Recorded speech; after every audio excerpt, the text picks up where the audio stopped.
ഇനി ഞാൻ വന്നിരിക്കുന്നത് പെട്ടെന്ന് തയ്യാറാക്കാവുന്ന ഒരു 4 മണി പലഹാരത്തിന്റെ റെസിപ്പി ആയിട്ടാണ്. ഇത് കുട്ടികൾക്കൊക്കെ വളരെയധികം ഇഷ്ടപ്പെടുന്ന ഒരു നല്ല സ്നാക്സ് ആണ്. അപ്പോൾ ചെയ്തെടുക്കുന്നത് എങ്ങനെയെന്ന് നോക്കാം. അപ്പോൾ സ്നാക്സിനായിട്ട് ഞാൻ 2 മീഡിയം സൈസിലുള്ള ക്യാരറ്റ് ഗ്രേറ്റ് ചെയ്തെടുത്തിട്ടുണ്ട്. ഇതൊരു മിക്സിയുടെ ജാറിലേക്ക് ഇട്ട് കൊടുക്കാം. ഇനി ഇതിലേക്ക് 3 ടേബിൾ സ്പൂൺ പഞ്ചസാര ചേർക്കാം. ഞാനിത് മധുരം കുറച്ചിട്ടാണ് ചെയ്യുന്നത്. മധുരം കൂടുതൽ വേണമെങ്കിൽ നിങ്ങളുടെ മധുരത്തിനനുസരിച്ചിട്ട് പഞ്ചസാര ചേർത്ത് കൊടുക്കുക. ഇനി ഇതൊന്ന് നല്ലോണം അരച്ചെടുത്തിട്ട് വരാം. വെള്ളം ചേർക്കാതെ അരച്ചെടുക്കുക. അപ്പോൾ ഞാൻ ക്യാരറ്റ് അരച്ചെടുത്തിട്ടുണ്ട്. ഇനി ഒരു ബൗളിലേക്ക് 1 കപ്പ് മൈദ ഇട്ട് കൊടുക്കാം. ഇനി ഇതിലേക്ക് നമ്മൾ അരച്ചു വെച്ചിരിക്കുന്ന ക്യാരറ്റ് ചേർക്കാം. ഇനി സ്വല്പം ഉപ്പും കൂടി ചേർക്കാം. പിന്നെ 1/4 ടീസ്പൂൺ ബേക്കിംഗ് പൗഡർ ചേർക്കാം.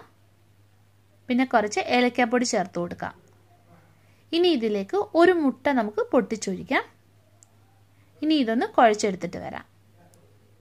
ഇനി ഇതിലേക്ക് കുറേശ്ശെ പാൽ ഒഴിച്ചിട്ട് കുഴച്ചെടുക്കാം. ഇത് ഈ പരുവത്തിൽ കുഴച്ചെടുക്കാം. ഇനി ഇത് നമുക്കൊന്ന് വറുത്തെടുക്കണം.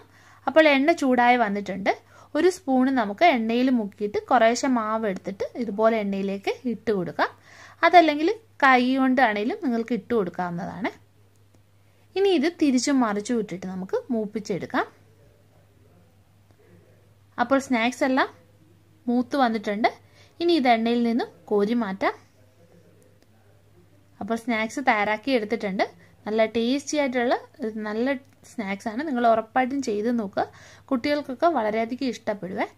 പിന്നെ വീഡിയോ ഇഷ്ടപ്പെടുകയാണെങ്കിൽ ഒന്ന് ലൈക്ക് ചെയ്യാനും ഷെയർ ചെയ്യാനും മറക്കല്ലേ. അപ്പോൾ നമുക്ക് വീണ്ടും മറ്റൊരു നല്ല റെസിപ്പിയുമായിട്ട് കാണാം.